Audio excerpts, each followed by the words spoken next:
Welcome back to New World Next Week. I'm James Corbett of CorbettReport.com.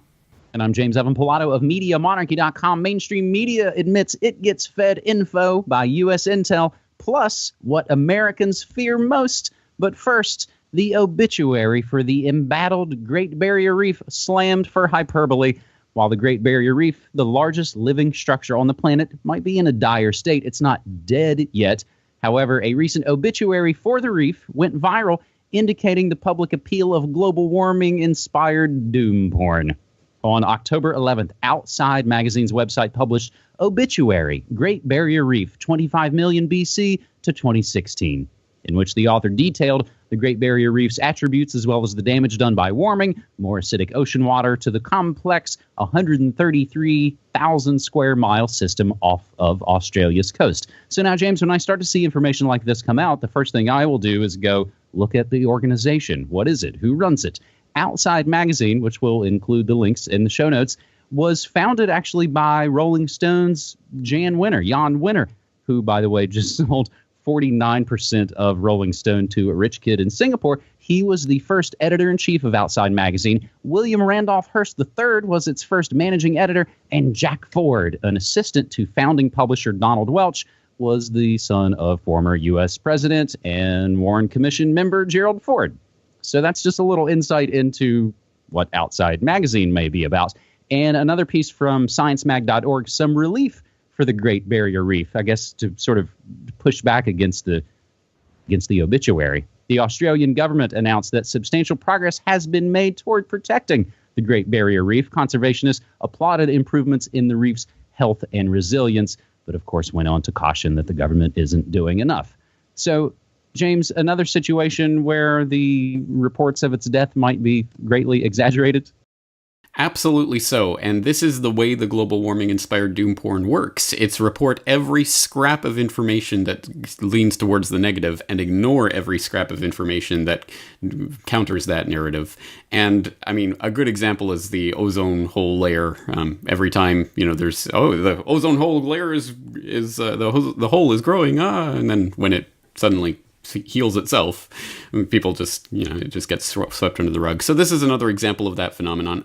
I'll add even a little bit more grist to the mill. Even the Australian Institute of Marine Science, for example, earlier this year in June, had a report on the surveys of the Townsville sector of the Great Barrier Reef that included such highlights as 7 reefs in the Townsville had coral cover equal to or greater than that recorded since systematic manta tows began 31 years ago, and coral cover had increased on 11 of the 12 reefs surveyed using manta tows. But again, you're not going to find headlines about that because that doesn't sell newspapers or, advertising on websites or anything. It's the doom porn that gets people's attention. I knew it. The world is dying. It's all going to hell. So who are the real people who are interested in actually preserving the reef? Clearly, it isn't the people who get their clicks generated by putting out the doom porn and accentuating anything that could possibly be twisted to the negative. It's the people who actually make their living on the reef. So the tourism operators who need the reef to do what they do are the ones that are most directly invested, quote unquote, in the protection of the reef. So what do they have to say about this? And I'll throw in a link to an article by Jacinda Tutty talking to some of the tourism operators and what they think about this constant doom porn, the reef is dead kind of thing that is directly impacting their lives, and the fact that they're the ones that are trying the hardest to actually save the reef. So there's a lot of this narrative that needs to be fought back because there are so many stories like this where of course you love the planet and you want to go green. That means that you have to buy hook, line, and sinker every story that comes out about everything related to the environment. Whereas we have time after time after time, all of these green scares having their own agendas, the DDT scare and things like that end up killing millions upon millions of people because, well, we can't have DDT because, well, it seems like it's going to be damaging to the environment, and then it doesn't. Meanwhile, real, genuine environmental emergencies, the pesticides and things that are killing off the bees and things like that, well, we'll create robo-bees. That kind of insanity, that gets, that gets a mention in some of the science. Ooh, look at this, is kind of cool. Look, they're making robo-bees. Real environmental emergencies get swept under the rug. And so as another example of that, I'll throw it back to you for an example of the global warming doom porn on the climate side. Well, and I would just say, for more on the RoboBees, see our previous episode of New World Next Week. The story you're talking about, James, I actually went through the whole way this morning on my morning show. Warming alarmists redefine what a hurricane is so that we'll have more of them. And I basically just you can make simple analogies of it's moving the goalpost. So since we hadn't actually had any big hurricanes in the last 11 years, it was only when Hurricane Matthew hit in the last couple of weeks that Mashable and other, again, mainstream outlets with vested interests in the people who will actually make money off of climate control and not the regular people who are just fishing and living their lives. You kind of see who's benefiting from this. And it's another kind of classic case, again, of kind of changing the rules in the middle of the game to affect people who are watching all of this and who never question any of this. Everything we say is always included down in the show notes, so you can follow the links and do more research for yourself. And again, we always want to thank everybody who submits stories. This is mostly a crowdsourced kind of show anymore, using hashtag New World Next Week. Our second story, James, this week is a really convoluted story, and it actually comes from the source of some of the controversy. Newsweek journalist claims U.S. intelligence fed him false Putin-Trump conspiracy.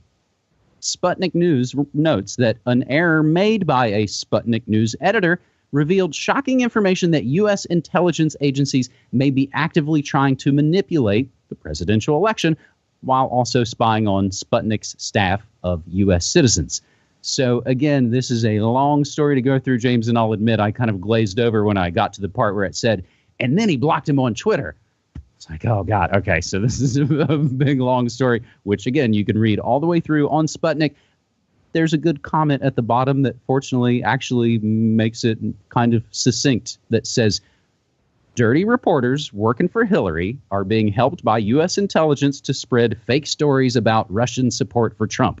When Dirty Reporter was caught, he offered a quid pro quo job in exchange for silence. And that's pretty much consistent with everything else that we see spilling out day by day by day. James?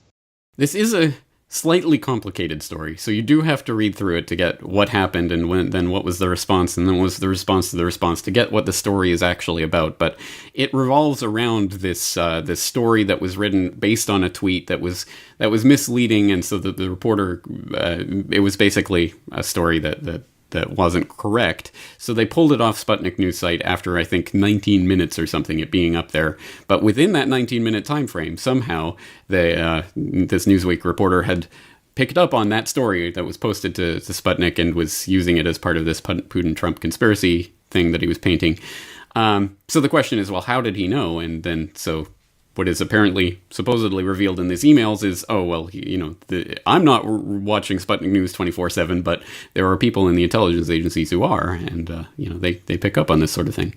So that being said, one of the takeaways from this story is that there is a war that's being waged through the media right now, between the U.S. and Russia and, other nations as well, intelligence agencies, really. And what that means for us is that we cannot take any story, including this story, at face value and just run with it as if we know what this is really about. Because there are ulterior agendas behind everything. Ulterior agendas that the reporter reporting on it doesn't even necessarily know for themselves. And I think a good example of that, which occurred quite recently, the Russian cyber war. We're going to start a cyber war with Russia. The CIA, everybody, the CIA has a secret plan for confronting the Russians. And I mean, it's so on its face ridiculous. Of course the CIA isn't announcing their super secret cyber warfare plans to the entire world via NBC News. We have to be smart about this. Don't just pick up a story like that and run with it because, look, it's the truth. No, of course there are different motives for reporting different stories in different ways at different times to different audiences, and we have to be savvier about that rather than just running with any story that comes across the news wires. This one included. I mean, mean, how do we know that Moran is portraying this correctly? How do we know what Eichenwald was? I mean, there's layers of obfuscation going on in stories like this that obviously do relate to geopolitical intelligence rivalries and things that are happening behind the scenes that we only but dimly comprehend. So I think we have to be smart about this. Don't run with every story as soon as it appears in the way that it appears. And there's a lot more examples of this, and I think I'll probably put together a video fairly soon on this and why it is important for us to at least hold back on stories like this. And it is interesting to see, though, again, in the alleged exchanges of these emails between Moran and Eichenwald, sort of how quick Newsweek's Eichenwald is to say, well, I'm pretty tight with the U.S. intelligence community. I don't know if it's a brag or a threat or both or hubris or who knows. And James, perhaps this is the third week in a row, I believe, where our main stories are basically advertising. The news as advertising / propaganda.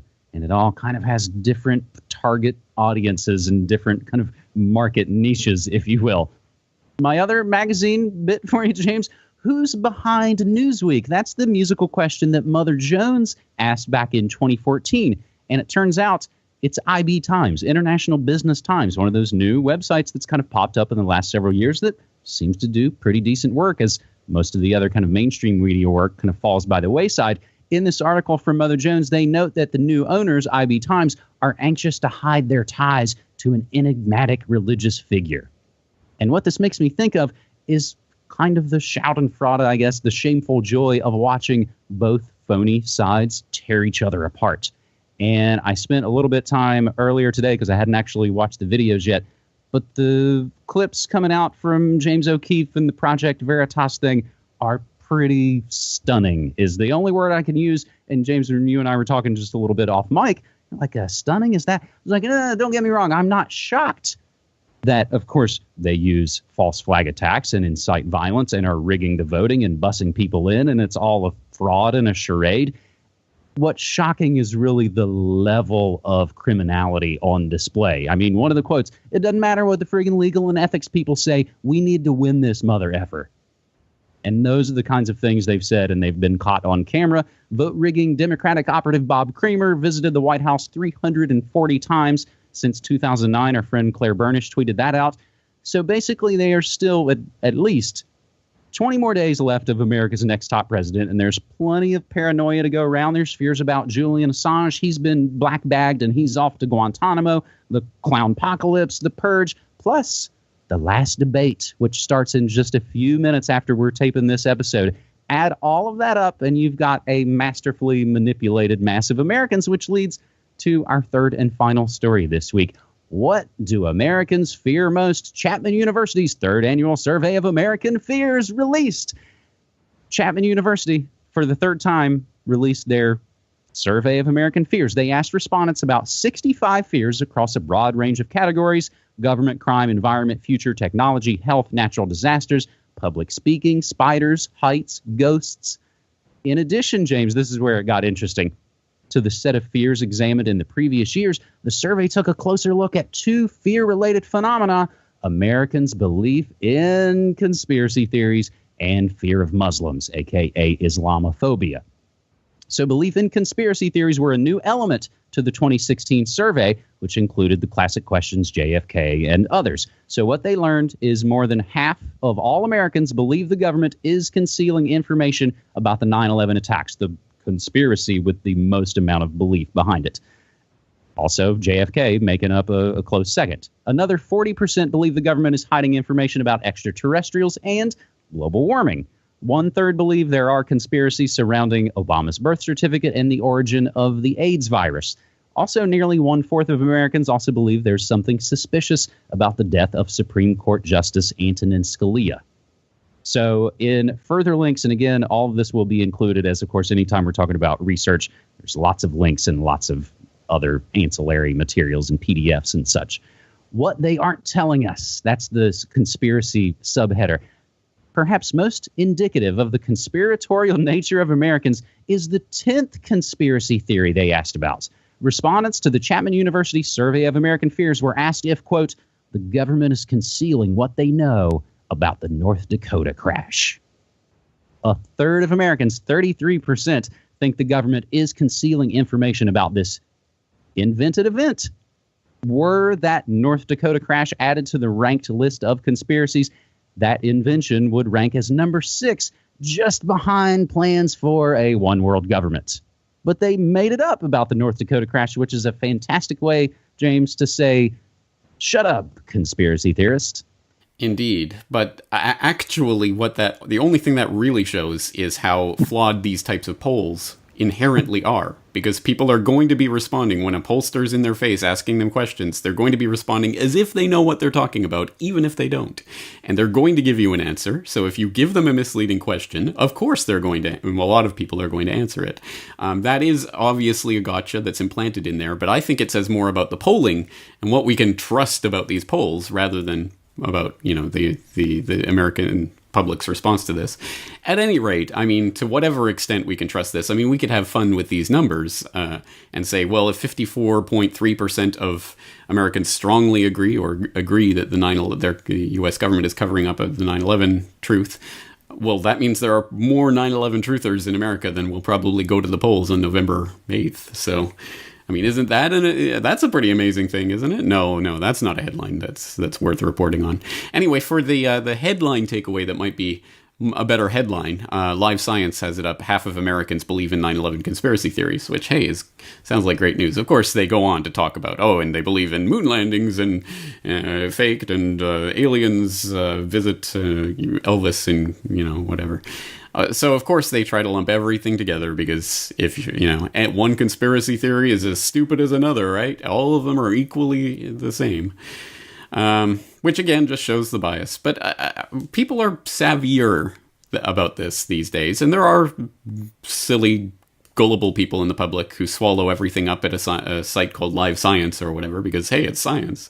But that section of the public is dwindling, I think. And this propaganda only works on the most dumbed down.